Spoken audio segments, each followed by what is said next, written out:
स्वागत दोस्तों आपके अपने YouTube channel BS classes Tirmohani में।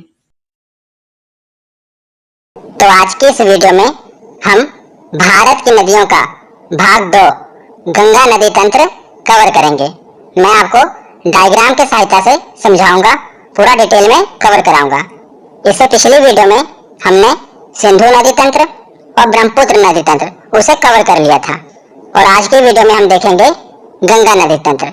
तो चलिए बिना देरी किए हुए वीडियो को शुरू करते हैं।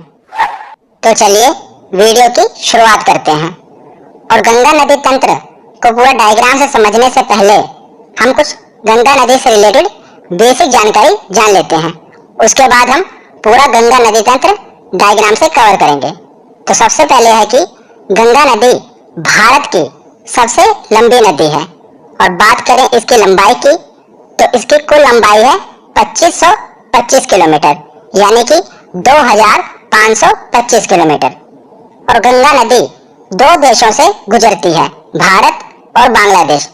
तो भारत के उत्तराखंड से निकलती है, उसके बाद ये बांग्लादेश चली जाती है और बांग्लादेश से बाद ये बंगाल की खाड़ी में गिर जाती है। तो ये दो देशों से गुजरती है। पर बात करें इसके अपोहा तंत्र की, मतलब कि इसकी सहायक नदियों की, उसको भी इंक्लूड करें तो सहायक नदियां तो नेपाल से भी आती हैं। पर अगर मुख्य रूप से गंगा नदी देखें तो वो दो देशों से ही गुजरती है, भारत और बांग्लादेश। उसके बाद देखते हैं कि गंगा नदी भारत के 5 राज्यों से गुजरती है। किन किन राज्यों से, बहुत ही महत्वपूर्ण है और कई बार एग्जाम में पूछे गए हैं। तो सबसे पहले है उत्तराखंड। उत्तराखंड से तो ये निकलती ही है। उसके बाद एंटर करती है उत्तर प्रदेश और उत्तर प्रदेश के बाद बिहार। बिहार के बाद ये आगे झारखंड के ऊपरी हिस्से से निकलती है। तो कई किताबों में आपने पढ़ा होगा, उसमें झारखंड नहीं दिया होता, पर याद रखिए जो गंगा नदी है ये झारखंड के भी कुछ हिस्से से होकर गुजरती है और उसके बाद ये पश्चिम बंगाल में चली जाती है और पश्चिम बंगाल के बाद ये बांग्लादेश में प्रवेश करती है। तो बांग्लादेश के बाद ये बंगाल की खाड़ी में गिर जाती है। तो कुल कितने राज्य हुए हमारे जो भारत में है? ये हुए 5 राज्य, उत्तराखंड, उत्तर प्रदेश, बिहार, झारखंड और पश्चिम बंगाल। आगे हम इसे मैप में भी देखेंगे, पर अभी आप याद रखिए। उसके बाद हम देखते हैं गंगा नदी की कुछ विशेषता। तो गंगा नदी स्वतः स्वच्छ होने वाली नदी है, यानी कि ये सेल्फ प्योरीफाइंग रिवर है। आपने भी देखा होगा जब आप गंगा स्नान करने जाते हैं तो वहां से बोतलों में गंगा जल भरकर लाते हैं ना, और वो गंगा जल आप कितने दिनों तक, सालों तक रखते हैं, फिर भी वो खराब नहीं होता। तो क्यों खराब नहीं होता? आपने कारण जाना है इसके पीछे? तो इसके पीछे का कारण है बैक्टीरियोफेज नामक एक वायरस। तो ये बैक्टीरियोफेज नामक एक वायरस है जिसके कारण जो गंगा नदी है इसका पानी कभी खराब नहीं होता, क्योंकि ये वायरस है बैक्टीरियोफेज, ये हानिकारक जो बैक्टीरिया होते हैं उनको खत्म कर देता है।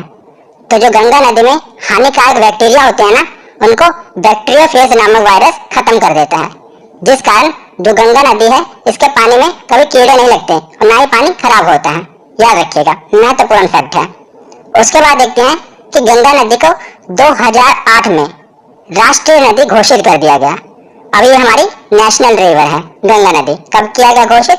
2008 में। अगला फैक्ट है कि गंगा डॉल्फिन को भारत का राष्ट्रीय जलीय जीव घोषित किया गया है। तो जो गंगा में डॉल्फिन पाई जाती है उसे हमारे भारत का राष्ट्रीय जलीय जीव घोषित किया गया है, ये भी याद रखिए। तो ये हमने पढ़ी कुछ बेसिक जानकारी। अब हम देखते हैं गंगा नदी का उद्गम स्थल।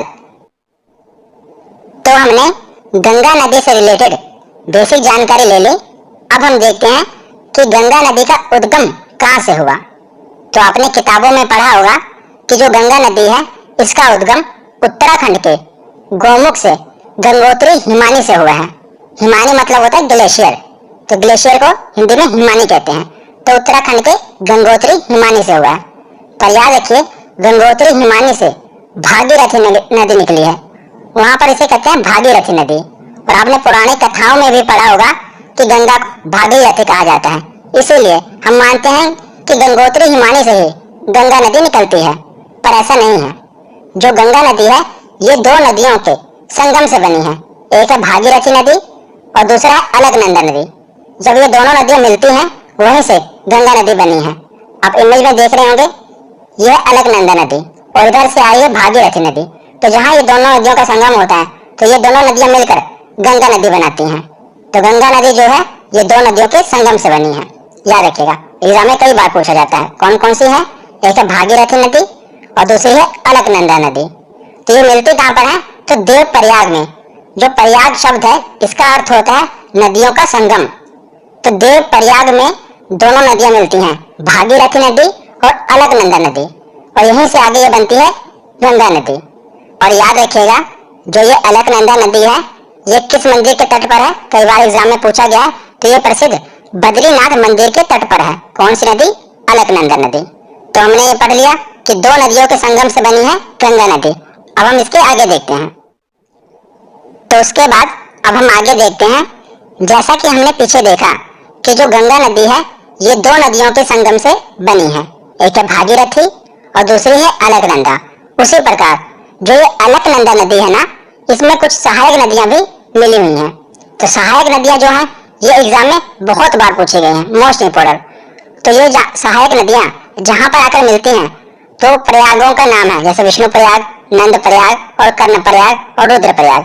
तो ये पूछे जाते हैं कि बताइए देव प्रयाग में किन दो नदियों का संगम है, रुद्र प्रयाग में किन दो नदियों का संगम है। तो हमें अगर पता होगा कि अलकनंदा में कौन सी सहायक नदी आकर मिलती है तभी तो हम बता पाएंगे। तो एक नदी है ये तो कॉमन रहेगी, अलकनंदा नदी, और इसी में दूसरी सहायक नदी आकर मिलेगी। तो ये हमें पता करना है कि कौन कौन सी सहायक नदियां आकर अलकनंदा में मिलती हैं। तो ये नदियों का संगम इम्पोर्टेंट है, इसे हम याद कैसे करेंगे? तो इसे मैं आपको एक कथा की सहायता से याद कराऊंगा। पुरानी कथा की सहायता से हमारे काम की है, जिससे हम इसे याद रख पाएंगे। आपने पुरानी कथा सुनी होगी कि गंगा नदी का धरती पर अवतरण कैसे हुआ। आपने पुराने सीरियल भी देखे होंगे धार्मिक, उसमें भी बताया गया है। अगर नहीं भी देखे तो कोई बात नहीं, ये हमारे काम की कथा है, इसे हम इसे याद रख पाएंगे, इसलिए सुनिए। तो धरती पर जो गंगा नदी का अवतरण हुआ था, मतलब माँ गंगा धरती पर कैसे आई थी? तो पुरानी कथाओं की मान्यता अनुसार जो गंगा नदी है ये भगवान विष्णु के चरणों से निकली है। तो भगवान विष्णु के चरणों से जब ये निकली और धरती पर आ रही थी तो इनके जो वेग था, मतलब जो गंगा की स्पीड थी, बहुत तेज थी। तो जब ये धरती पर आ रही थी तो इनकी स्पीड बहुत तेज थी, जिस कारण भगवान शिव जी ने क्या किया, इन्हें अपनी जटाओं में धारण कर लिया और अपनी जटाओं में धारण करके जो इनकी गति थी उसको मंद कर दिया। मंद मतलब कि धीमा कर दिया। और उसके बाद जब धीमी हो गई इनकी गति जो थी, इनका वेग था वो एकदम धीमा हो गया। उसके बाद उन्होंने अपनी जटा से इनको निकाला, तब ये धरती पर अवतरित हुई। ये पुरानी कथाओं की मान्यता है। मैं आपको इसको क्यों बता रहा हूँ? क्योंकि इससे हम इसे याद रख पाएंगे। क्योंकि सबसे पहले गंगा नदी कहाँ से निकली? तो भगवान विष्णु के चरणों से। तो चरणों की धूल से याद रखना है, तो धौली गंगा। और धौली गंगा जहाँ अलकनंदा से मिलती है उसे विष्णु प्रयाग कहते हैं। इसीलिए मैंने आपको कथा सुनाई कि भगवान विष्णु के चरणों की धूल से निकली है, तो इसीलिए ये विष्णु प्रयाग याद रखेंगे। तो धौली गंगा जहाँ अलकनंदा में मिलती है उसे विष्णु प्रयाग कहते हैं। और दूसरा मैंने आपको बताया कि फिर जब वेग ज्यादा था तो भगवान भोलेनाथ ने अपनी जटाओं में धारण कर लिया, तो वेग मंद पड़ गया। तो केदारनाथ मंदिर से एक नदी निकलती है, मंदाकिनी नदी। तो मंदाकिनी, इसे मंद से आप याद रखेंगे कि इसकी गति को भगवान भोलेनाथ ने मंद कर दिया था। और ये मिलती कहाँ पर है? तो रुद्र प्रयाग में। भगवान भोलेनाथ को रुद्र भी कहते हैं ना, तो रुद्र प्रयाग में मिलती है। तो इस कहानी से आपने ये दोनों नदियों को याद रख लिया। एक है धौली गंगा जो भगवान विष्णु के चरणों के धूल से निकलती है, इसलिए ये विष्णु प्रयाग में आके मिलती है। और दूसरी है मंदाकिनी नदी जो भगवान केदारनाथ के मंदिर से निकलती है, भगवान भोलेनाथ के मंदिर से, और मिलती कहाँ पर है? रुद्र प्रयाग।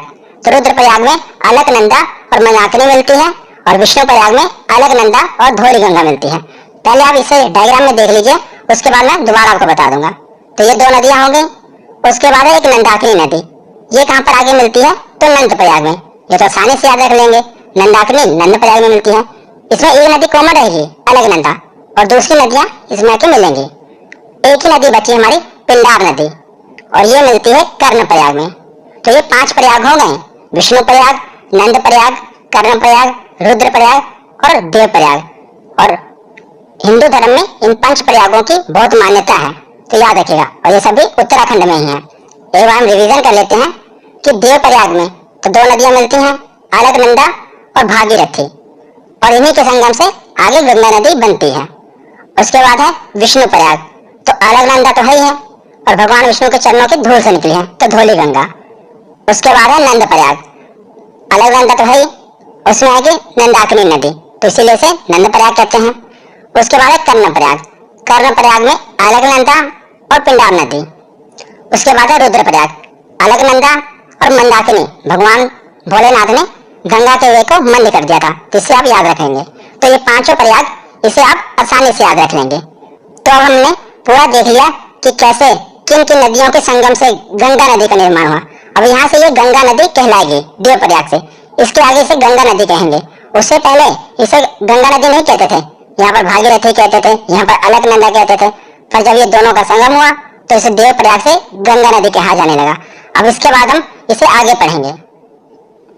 तो अब हम आगे देखते हैं। मैंने इस स्लाइड में पूरा गंगा नदी का अपोहा तंत्र, कौन कौन सी सहायक नदियां हैं, गंगा नदी कहाँ कहाँ से गुजरती है, सभी को एक ही स्लाइड में कवर किया है। बहुत मेहनत से मैंने ये पूरी स्लाइड बनाई है ताकि आपको याद रहे, और मेरी मेहनत तभी सफल होगी जब आप ध्यान से सुनेंगे और आपको समझ आएगा, और एग्जाम में आपका क्वेश्चन गलत नहीं होगा जब इससे पूछा जाए, तभी मेरी मेहनत सफल होगी। तो चलिए ध्यान से सुनिए।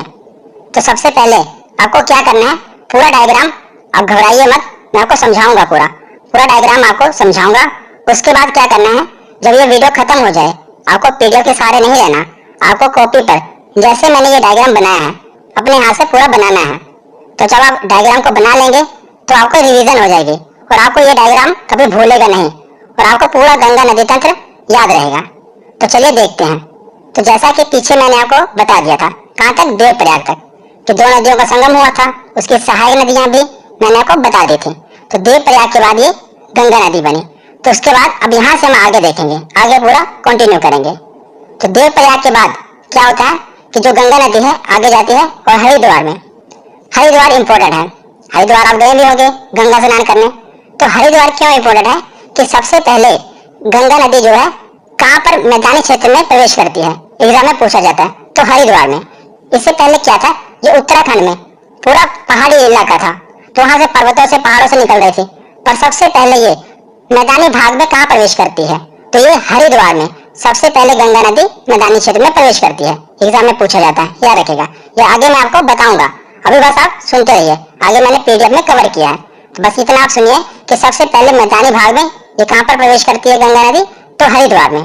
तो हरिद्वार तक हमने पूरा उत्तराखंड, ये पूरा ऊपर भी उत्तराखंड ही था, तो हरिद्वार तक हमने पूरा उत्तराखंड कवर कर लिया। इसके बाद क्या हुआ, जो गंगा नदी है आगे उत्तर प्रदेश में एंटर करती है, ये आप लाइन देख रहे हैं, यहाँ तक उत्तराखंड है, उसके बाद ये उत्तर प्रदेश में प्रवेश करती है। अब हम यहाँ देखते हैं, तो ये उत्तर प्रदेश में प्रवेश करती है, तो सबसे पहले उत्तराखंड से एक नदी निकलती है रामगंगा, ऊपर से आती है, और कन्नौज में, जो कि उत्तर प्रदेश में है, कन्नौज में ये गंगा नदी में आकर मिल जाती है, जिसका संगम होता है रामगंगा का कन्नौज में, उत्तर प्रदेश में। तो पूछा जाता है कि सबसे पहली गंगा नदी की सहायक नदी कौन सी है, तो याद रखिएगा यह है रामगंगा। रामगंगा गंगा नदी की सबसे पहली सहायक नदी है। उससे पहले ये जो नदियां थी, ये भले ही गंगा नदी की सहायक नदी थी, पर उस समय तक गंगा नदी का नाम गंगा नहीं था, ये भागीरथी और अलकनंदा कहला रही थी। पर देवप्रयाग के बाद इसका नाम गंगा पड़ा, और उसके बाद फिर सबसे पहले यही सहायक नदी आई रामगंगा। इसीलिए याद रखिएगा रामगंगा इसकी सबसे पहली सहायक नदी है। और ये भी याद रखिएगा कि एग्जाम में ये पूछा जाता है कि ये दाईं ओर से आ रही है या बाईं ओर से, तो ये आप क्लियर रखिएगा। गंगा नदी ऐसे आ रही है ना, इस तरफ जा रही है, तो दाईं ओर कौन सा होगा, तो ये होगा दाईं ओर, और ऊपर होगा बाईं ओर, याद रखिएगा। ये राइट साइड है और ये लेफ्ट साइड है, आप अपने हिसाब से देखिएगा, ठीक है ना। तो कन्नौज में कौन सी नदी मिल रही है, रामगंगा नदी, और ये कहाँ से आ रही है, उत्तराखंड से, और ये गंगा नदी की सबसे पहली सहायक नदी है। तो उसके बाद क्या होता है, कन्नौज के बाद आगे गंगा नदी जाती है प्रयागराज में, प्रयागराज जिसे पहले इलाहाबाद कहा जाता था, और यहीं पर गंगा, जमुना और सरस्वती तीन नदियों का संगम होता है, कहाँ पर, प्रयागराज में। पर जो सरस्वती नदी है वो विलुप्त हो चुकी है, मतलब कि वो भूमिगत है, ऊपर नहीं दिखती। पर जो यमुना नदी है ये हम देखते हैं। तो यमुना नदी कहाँ से निकलती है, तो हमने देखा था गंगोत्री हिमानी, यहाँ से निकली थी भागीरथी नदी, उसी के बगल है यमुनोत्री हिमानी। तो उत्तराखंड के बंदरपूंछ में यमुनोत्री हिमनद से, हिमनद मतलब क्या होता है, मैंने आपको बताया था ग्लेशियर, इसको हिमानी भी कहते हैं। तो यमुनोत्री हिमानी से निकलती है यमुना नदी। आसान है कि यमुनोत्री हिमानी से निकल रही है तो यमुना नदी है, तो गंगा नदी के समानांतर ये बहती हुई आती है और क्या करती है, प्रयागराज में आकर गंगा नदी से मिल जाती है। और यमुना नदी को याद रखेगा कालिंदी नदी भी कहते हैं। एग्जाम में पूछा गया था कि किस नदी का अन्य नाम कालिंदी है, तो यमुना नदी को ही कालिंदी नदी कहा जाता है। आगे ये सब फैक्ट मैं आपको पीडीएफ में दोबारा बताऊंगा, अभी हम रिवीजन करेंगे, पर अभी आप बस सुनते रहिए। तो यमुना नदी को कालिंदी नदी भी कहते हैं और ये निकलती कहाँ से है, तो यमुनोत्री हिमनद से निकलती है। और दूसरा फैक्ट ये है कि गंगा नदी की सबसे लंबी सहायक नदी कौन सी है, तो कौन सी है आप देख ही रहे होंगे, तो यह है यमुना नदी। ये सबसे लंबी सहायक नदी है गंगा नदी की। और आगे बढ़ने से पहले, गंगा नदी के आगे बढ़ने से पहले हम कुछ यमुना नदी की भी सहायक नदियां देख लेते हैं जो कि इम्पोर्टेंट है। तो यमुना नदी में सबसे पहले सहायक नदी आकर मिलती है चंबल, जो कि इंदौर से निकलती है। इंदौर कहाँ के, मध्य प्रदेश से। तो चंबल नदी आकर इसमें मिल जाती है। और चंबल नदी से याद रखना कि जो घड़ियाल हैं ये चंबल नदी में पाए जाते हैं। ये एक एग्जाम में पूछा गया था कि घड़ियाल किस नदी में पाए जाते हैं, तो याद रखेगा चंबल नदी में घड़ियाल पाए जाते हैं। ये मगरमच्छ की तरह ही होते हैं घड़ियाल। तो ये चंबल नदी कहाँ से निकलती है, मध्य प्रदेश के इंदौर से, और यहाँ ऊपर आके यमुना नदी में मिल जाती है। और ये भी याद रखना कि जो ये चंबल नदी है ये यमुना नदी की सबसे बड़ी सहायक नदी है।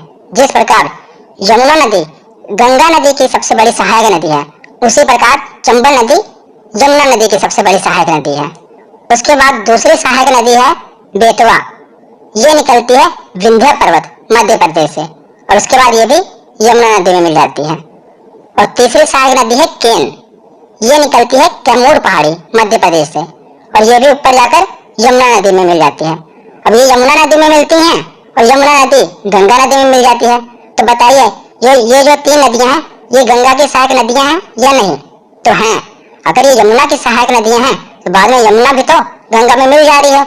इसका पानी यमुना में मिल रहा है और यमुना का पानी गंगा में मिल रहा है, तो ये यमुना और गंगा दोनों की सहायक नदियां हो जाएंगी, चंबल, बेतवा और केन। ठीक है, याद रखिएगा ये तीनों यमुना में मिल रही हैं। तो यहाँ पर हमने देख लिया, और हमने ये भी देख लिया कि जो यमुना नदी है ये प्रयागराज में आकर मिल रही है, और प्रयागराज में गंगा, जमुना और सरस्वती ये तीनों नदियां मिलती हैं। तो यहाँ हमने देख लिया। तो प्रयागराज के बाद गंगा नदी आगे बढ़ती है और जाती है गाजीपुर में। तो गाजीपुर में क्या होता है, ऊपर से एक नदी आ रही है गोमती नदी। गोमती नदी जो है ये फुलहर झील से निकलती है, और याद रखिएगा ये फुलहर झील कहाँ पर है, पीलीभीत उत्तर प्रदेश में। और सबसे इम्पोर्टेंट क्या है, यहाँ से प्रश्न क्या बनता है कि जो ये नदी है गोमती नदी, ये जहाँ से निकल रही है ना पीलीभीत, ये एक मैदानी एरिया है, मतलब समतल भाग है। अभी तक हमने देखा कि जितनी भी सहायक नदियां निकल रही हैं ये किसी न किसी पहाड़ी से निकल रही है, पर्वत से निकल रही हैं, पर इकलौती ऐसी सहायक नदी है गोमती, जो कि एक मैदानी भाग समतल एरिया से निकल रही है, और कहाँ से, फुलहर झील से। तो एग्जाम में एक प्रश्न बना था कि बताइए ऐसी कौन सी नदी है सहायक नदी जो गंगा में आकर मिलती है और एक समतल भाग से निकलती है। समतल मतलब समझ रहे ना, समतल भाग से, ना किसी पहाड़ से निकल रही है ना किसी पर्वत से निकल रही है, एक समतल यानी कि मैदानी भाग, पीलीभीत जो कि यूपी में, फुलहर झील वहीं से निकलती है गोमती नदी। और इससे एक और प्रश्न बनता है कि उत्तर प्रदेश की जो राजधानी है लखनऊ, वो भी गोमती नदी के तट पर है। तो दोनों प्रश्न याद रखिएगा, एक तो जो लखनऊ है वो गोमती नदी के तट पर है, और जो गोमती नदी है ये मैदानी भाग से निकल रही है। तो हमने उत्तराखंड और उत्तर प्रदेश देख लिया। उसके बाद हम देखते हैं बिहार। तो मैं आपको अपने दिमाग में रखिए, आप पहले था उत्तराखंड, उत्तराखंड के बाद देखा उत्तर प्रदेश, गंगा नदी आई, तो उसके बाद आप कहाँ पर जाएगी, बिहार में। और याद रखिएगा जो बिहार में गंगा नदी की सहायक नदियां हैं वो ज्यादातर कहाँ से निकल रही हैं, तो नेपाल से। इसलिए मैंने ऊपर देखिए ये नेपाल बना है। ये तीन नदियां आप देख रहे हैं, गंडक, कोसी और काली करनाली, ये दोनों मिलकर बाद में एक ही नदी बन जाएगी, इसलिए मैं तीन नदियां कह रहा हूँ। काली करनाली, गंडक और कोसी ये कहाँ से निकल रही हैं, तो नेपाल से। तो सबसे पहले देखते हैं काली नदी और करनाली नदी। तो काली नदी जब ये भारत में प्रवेश करती है तो इसे शारदा नदी कहते हैं। आपने शारदा नदी के बारे में सुना होगा, वो इसी काली नदी को कहा जाता है। और दूसरी है करनाली, काली करनाली, ये दोनों नेपाल से निकल रही हैं। काली को भारत में शारदा कहते हैं और करनाली को भारत में घाघरा नदी कहते हैं। और जब इन दोनों नदियों का संगम होता है उसके बाद ये एक नदी बन जाती है और इसको फिर घाघरा नदी कहने लगते हैं भारत में। देखिए नेपाल से क्या थी, नेपाल में दो नदियां थी, एक थी काली और दूसरी थी करनाली। और काली को भारत में कहते थे शारदा नदी और करनाली को कहते थे घाघरा नदी। फिर इन दोनों नदियों का संगम हुआ शारदा और घाघरा का, तो एक ही नदी बन गई, घाघरा नदी। और यही घाघरा नदी आकर भारत में छपरा में मिल जाती है गंगा नदी से। तो याद रखिएगा। तो ये हमने देख लिया घाघरा नदी। उसके बाद हम देख रहे हैं नीचे से एक नदी आकर मिल रही है, सोन नदी। ये अमरकंटक पहाड़ी से निकलती है। पहाड़ी वाले वीडियो में मैंने आपको बताया था कि अमरकंटक पहाड़ी कहाँ पर है। तो ये मध्य प्रदेश और छत्तीसगढ़ के बॉर्डर पर है ना, तो वहीं से सोन नदी निकल रही है नीचे से, और पटना में आकर ये गंगा नदी से मिल जाती है। पटना के समीप मिलती है सोन नदी। तो एग्जाम में एक प्रश्न बनता है कि कौन सी ऐसी नदी है जो दाईं ओर से सीधा आकर गंगा नदी में मिल जाती है। तो देख लीजिए, इसकी कोई सहायक नदी नहीं है ना, ये सीधा आकर गंगा नदी में मिल रही है। और ऊपर यमुना नदी भी थी, पर इसकी सहायक नदियां थी, पर सोन नदी सीधा आकर पटना के समीप गंगा नदी में मिल जा रही है। और ये भी पूछा जाता है कि ये किस पहाड़ी से निकलती है। तो किस पहाड़ी से निकलती है? अमरकंटक पहाड़ी से। तो यहाँ तक हमने छपरा और पटना तक देख लिया। उसके बाद देखते हैं ऊपर नेपाल से एक और नदी आई है, गंडक नदी, और ये सोनपुर में आकर मिल जाती है गंगा नदी से। तो कौन सी नदी आई है? गंडक नदी। एग्जाम में क्या प्रश्न बनता है वो भी मैं आपको बता रहा हूँ कि नेपाल से कौन कौन सी नदियां निकलकर गंगा नदी में मिल जाती हैं। तो काली करनाली जिसे घाघरा कहते हैं, और गंडक, और एक आगे है कोसी। ये नदियां नेपाल से निकलती हैं। और मैं आपको साथ साथ ये भी बता रहा हूँ कि किस जगह पर आकर ये गंगा से मिल जाती हैं। तो गंडक नदी सोनपुर के समीप आकर गंगा नदी से मिल जाती है। तो उसके बाद है कोसी नदी, मोस्ट इम्पोर्टेंट, ये भी नेपाल से आ रही है।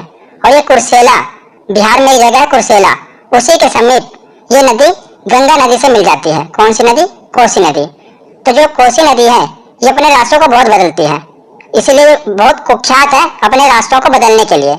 और इसे बिहार का शोक कहा जाता है, क्योंकि बिहार में हर साल इस नदी के कारण बाढ़ आती है।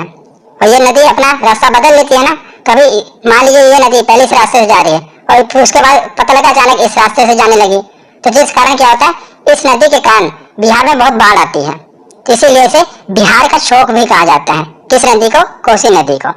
और ये कुर्सेला में, बिहार के कुर्सेला में गंगा नदी से आकर मिलती है, याद रखिएगा। तो हमने पूरा बिहार देख लिया। पहले हमने उत्तराखंड देखा, फिर उत्तर प्रदेश देखा और बिहार देख लिया। और उसके बाद हम आगे बढ़ते हैं पश्चिम बंगाल की तरफ। तो एक दार्जिलिंग की पहाड़ी, पश्चिम बंगाल में है ना दार्जिलिंग की पहाड़ी, वहां से एक नदी निकलती है, महानंदा नदी। ये गंगा नदी की आखिरी सहायक नदी है, याद रखना। सबसे पहले कौन थी? रामगंगा, ये पहली थी। और आखिरी कौन सी है? महानंदा। ये भारत की बात कर रहा हूँ मैं कि भारत में आखिरी कौन सी है? महानंदा। तो महानंदा कहाँ से निकल रही है? दार्जिलिंग की पहाड़ी से निकल रही है। और ये फरक्का बैराज है, मतलब समझ लीजिए कि ये महानंदा नदी है ना, ये बिहार और पश्चिम बंगाल के बॉर्डर में बहती हुई जाती है और पश्चिम बंगाल में चली जाती है। कौन सी नदी है? महानंदा नदी, याद रखिएगा। ये निकलती कहाँ से है ये पूछा जाता है। तो ये दार्जिलिंग की पहाड़ियों से निकलती है। कौन सी नदी है? महानंदा नदी। और सबसे इम्पोर्टेंट है, ये सबसे आखिरी सहायक नदी है, ठीक है। और उसी के बाद बना हुआ फरक्का बैराज, आपको पता होगा पश्चिम बंगाल में है। यहाँ से क्या होता है, जो गंगा नदी है, अभी आपने देखा जो गंगा नदी है ये दो नदियों के संगम से बनी, उसके बाद एक नदी बनी उत्तराखंड से होते हुए उत्तर प्रदेश, बिहार, बिहार से झारखंड, फिर पश्चिम बंगाल, आगे जाकर क्या हुआ, फरक्का बैराज से फिर ये दो नदियों में बट गई। इसकी धारा थी जो गंगा नदी की, ये दो नदियों में बट गई, एक है हुगली और एक है पद्मा नदी। जो ये गंगा नदी है फरक्का बैराज से, जो कि पश्चिम बंगाल में है, वहां से दो धाराओं में बट जाती है। तो जो ये अपने पश्चिम बंगाल में आती है, नीचे की तरफ है पश्चिम बंगाल, तो यहाँ इसे कहते हैं हुगली नदी। और सबसे इम्पोर्टेंट ये है कि जो कोलकाता का शहर है ये कहाँ बसा है, तो ये हुगली नदी के तट पर है, कोलकाता शहर। एग्जाम में पूछा गया है कि कोलकाता शहर किस नदी के तट पर है, तो हुगली नदी के तट पर है। और यही नदी जो है दो धाराओं में बढ़ गई, तो जो दूसरी धारा थी ये बांग्लादेश में चली गई, और बांग्लादेश में इसे पद्मा नदी कहते हैं। और जो हुगली नदी है इसी में एक धारा, एक सहायक नदी आकर मिलती है, इसे कहते हैं दामोदर नदी। और ये छोटा नागपुर पठार से निकलती है दामोदर नदी, और ये हुगली नदी में जाकर मिल जाती है। और इसी दामोदर नदी को पश्चिम बंगाल का शोक भी कहते हैं। जिस प्रकार याद रखिए, कोसी नदी को किसका शोक कहते हैं? बिहार का शोक। तो शोक क्यों कहते हैं? क्योंकि ये नदी बाढ़ लाती है। तो इसी प्रकार दामोदर नदी है, पश्चिम बंगाल में बाढ़ का कारण है, इसीलिए दामोदर नदी को पश्चिम बंगाल का शोक कहते हैं। और ये किस नदी की सहायक नदी है? तो हुगली नदी की सहायक नदी है। तो अब हमने बांग्लादेश तक इसे देख लिया। पहले हमने उत्तराखंड देखा, उत्तराखंड के बाद हमने देखा ये उत्तर प्रदेश में गई,